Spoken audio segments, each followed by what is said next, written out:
ওদিকে মানুষের শুধু গুজব ছড়াইছে এই ড্রাগন ফল নাকি কি কেমিক্যালের মাধ্যমে বড় হয়ে যায় 1 থেকে 1.5 কেজি বা 2 কেজি এরকম হয়।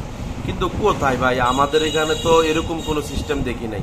মানে এই এই যে ড্রাগন ফলটা দেখতে পাচ্ছেন কত সুন্দর, মানে ইনজেকশন দিয়া বা কোনো কেমিক্যাল দ্বারা এত বড় করতে তো দেখি নাই। এই যে খেতেও অনেক মিষ্টি,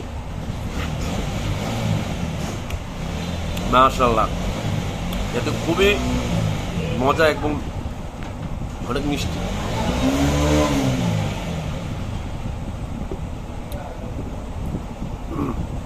বড়টা যদি মনে হয় যে আপনাদের কেমিক্যাল দেওয়া আছে, তাহলে আপনারা বড়টা কিনেন না, ছোটটা কিনেন।